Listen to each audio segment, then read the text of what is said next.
అంత ఈజీగా ఎలా వదిలిపెడతాను రామ్ కుమార్?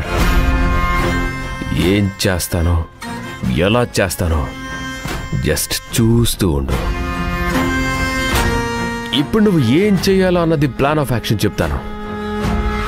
Be ready. వెళ్ళండి, వెళ్ళి పని చూసుకోండి.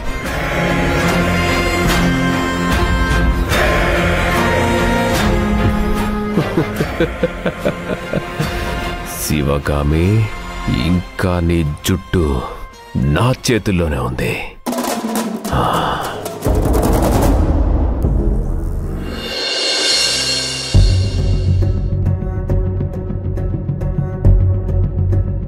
హాయ్ రామ్ కుమార్ గారు. Hi sir.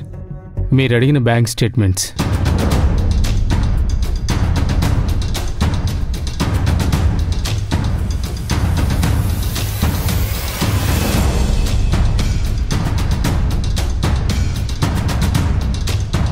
పరిస్థితులు ఒక్కసారిగా ఇలా తలకిందులవుతాయని నేను అస్సలు ఊహించలేదు.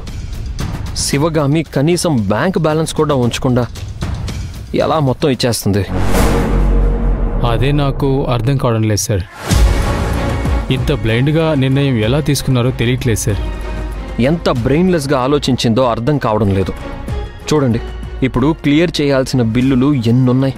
అవును సార్, చాలా ఉన్నాయి. మేడం అవన్నీ క్లియర్ చేయలేదా? మీరు కూడా చిన్నపిల్లాళ్ళ మాట్లాడతారేంటి రామ్ కుమార్? ఏవి క్లియర్ చేయలేదు. అన్నీ ఇప్పుడు క్లియర్ చేయడం మొదలు పెట్టాలి. రూపాయి చేతిలో లేదు.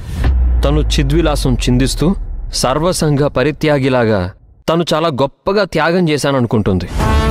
ప్రాక్టికాలిటీ ఇంకా అర్థం కావడం లేదు. ఉన్న స్టాఫ్కి శాలరీలు ఇవ్వాలి.